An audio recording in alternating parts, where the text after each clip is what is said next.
દરેક નીતિની સામે કાયદાની રીતે ઊભો રહેતો SSK ન્યૂઝ ચેનલ। સુરતની તમામ વિધાનસભામાં નારી શક્તિ વંદના કાર્યક્રમ યોજાયો હતો, જેમાં વડાપ્રધાન નરેન્દ્ર મોદીના હસ્તે સ્વસહાય જૂથની 1.30 લાખ મહિલાઓ 250 કરોડ મહિલાઓને PM દ્વારા સહાય કરશે।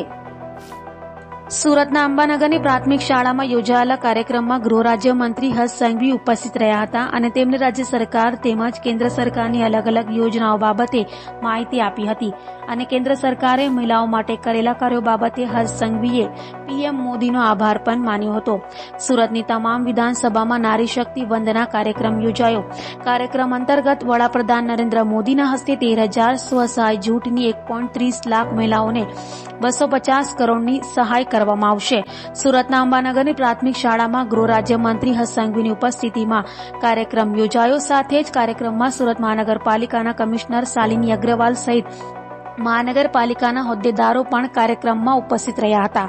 કાર્યક્રમમાં સંબોધન કરતા સમયે ગૃહ રાજ્યમંત્રી હર્ષ સંઘવી દ્વારા જણાવવામાં આવ્યું હતું કે આજે દેશના ઝૂંપડામાં રહેતા લોકો વર્ષોથી પ્રતીક્ષા કરતા હતા કે એવા વડાપ્રધાન આવશે કે જે બહેનો અને મહિલાઓ માટે વિચારશે અને આઝાદીના 65 વર્ષ પછી આજે મહિલાઓને પાકા મકાન આપે એવા વડાપ્રધાન મળ્યા છે।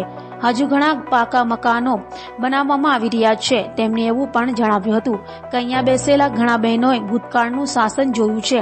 બહેનો કિલોમીટર સુધી પાણી ભરવા જતા હતા અને પાણી ભરીને ઘરે આવે તો વીજળી લોકોના ઘરેથી ચાલી જતી હતી, પરંતુ વડાપ્રધાન નરેન્દ્ર મોદીના કારણે આજે લોકોના ઘર સુધી વીજળી પહોંચશે અને આજે 20 મિનિટ પણ પાણી જાય છે તો લોકો કોર્પોરેટરને 20 થી 25 ફોન કરી લે છે કે પાણી કેમ ચાલ્યું ગયું। તેમણે એવું પણ જણાવ્યું હતું કે આયુષ્યમાન ભારત યોજનાનું કાર્ડ ન હતું ત્યારે ઘરમાં કોઈ વ્યક્તિ કે પરિવારનો સભ્ય બીમાર પડે ત્યારે પરિવારના સભ્યોએ વર્ષોથી ભેગા કરેલી બચત અથવા તો તેમને પોતાની બચતમાંથી લીધેલા દાગીના વેચીને પણ આ વ્યક્તિની સારવાર કરાવી પડતી હતી। એટલા માટે જ વડાપ્રધાન નરેન્દ્ર મોદી દ્વારા આયુષ્યમાન ભારત યોજના શરૂ કરવામાં આવી છે અને લોકોએ વડાપ્રધાન નરેન્દ્ર મોદીનો આભાર પણ માનવો પડે। આ ઉપરાંત તેમણે એવું પણ જણાવ્યું હતું કે રાજ્યમાં જે દુષ્કર્મોના કિસ્સાઓ સામે આવે છે તેમાં આરોપીને સજા આપવાની કામગીરી ખૂબ જ ઝડપથી ભૂપેન્દ્ર પટેલની સરકારના સમયમાં કરવામાં આવે છે। સૌથી વધારે ઉંમરકેદની સજા ગુજરાત સરકારે કરે છે અને મોદી સરકારે અને ગુજરાતની ભૂપેન્દ્ર સરકારનો આપ સૌ મહિલા વતી હું આભાર માનું છું, તેમ હર્ષ સંઘવીએ કહ્યું હતું।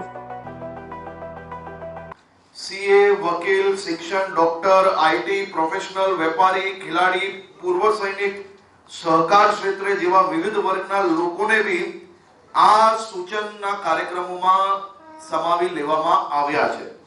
પાર્ટીમાં ચાલી રહેલા અન્ય અભિયાન તેમજ બેઠકોમાં બી ભારતીય જનતા પાર્ટીના બૂથ સ્તરના કાર્યકર્તાઓ, પેજ સમિતિના કાર્યકર્તાઓના બી સૂચનો લેવામાં આવશે અને એ સૂચન બી આ સંકલ્પ પત્રમાં જોડાવા માટે અને સમાવેશ કરવા માટેનો પ્રયત્ન કરવામાં આવશે।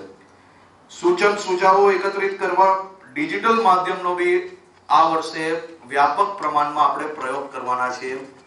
ભારતીય જનતા પાર્ટી અને ખાસ કરીને દેશના લોકપ્રિય પ્રધાનમંત્રી આદરણીય મોદી સાહેબે હંમેશા ટેકનોલોજીનો વધુમાં વધુ ઉપયોગ કર્યો છે અને એ ટેકનોલોજીનો ઉપયોગ કરીને દેશના સામાન્ય નાગરિકો સરકારના વિવિધ કામો જોડે જોડાઈ શકે, વિવિધ લાભો લઈ શકે યોજનાઓનો, તે માટે વધુમાં વધુ ટેકનોલોજી લાવવાથી ટ્રાન્સપરન્સી બી આવી ને વધુમાં વધુ લોકો એનો લાભ બી લઈ શક્યા છે।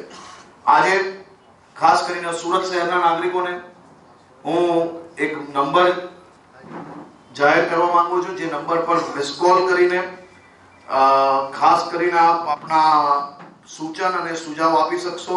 એ નંબર છે 9090902024 એટલે કે 9090902024 એના ઉપર મિસ કોલ આપીને તમે તમારા સૂચન અને સુઝાવો આપી શકશો।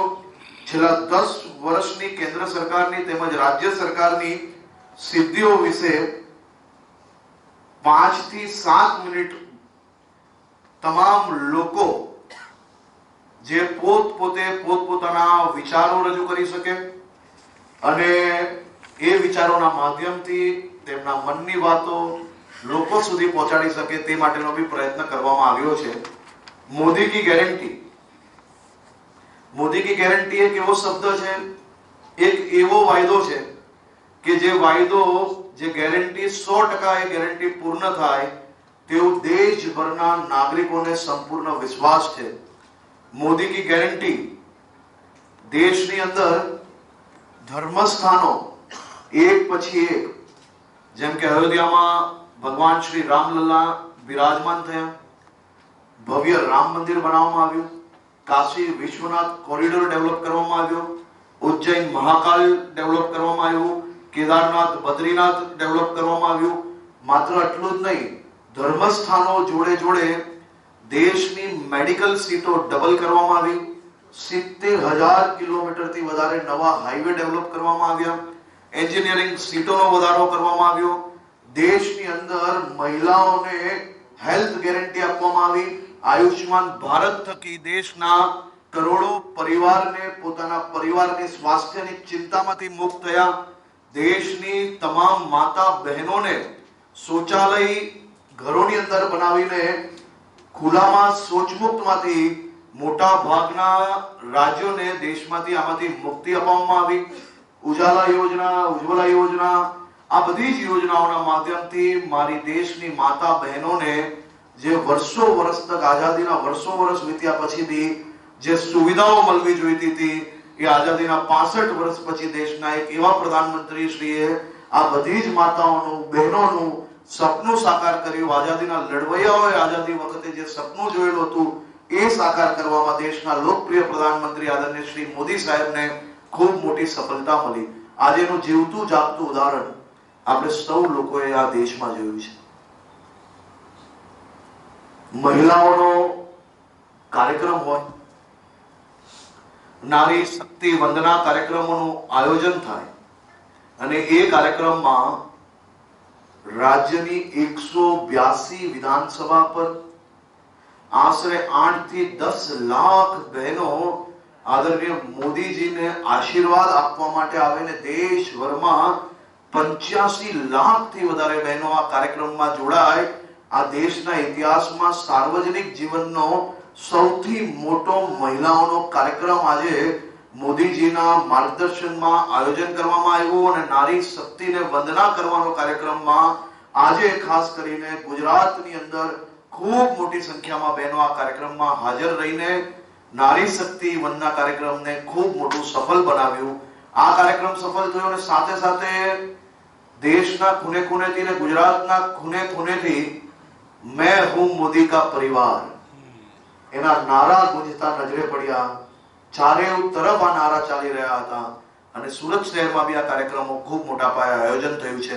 મારી આપ સૌ મીડિયા ચેનલોના માધ્યમથી રાજ્યના સૌ નાગરિકોને વિનંતી છે કે દેશમાં પહેલીવાર કોઈ પોલિટિકલ પાર્ટી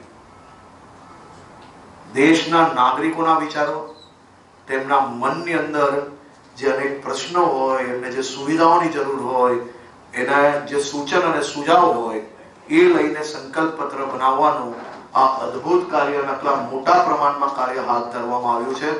વધુમાં વધુ નાગરિક આમાં ભાગ લે.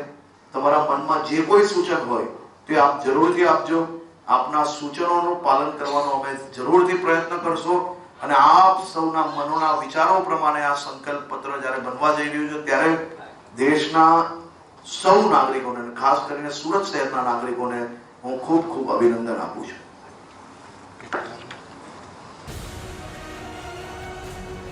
દરેક નીતિની સામે કાયદાની રીતે ઉભો રહેતો SSK ન્યૂઝ ચેનલ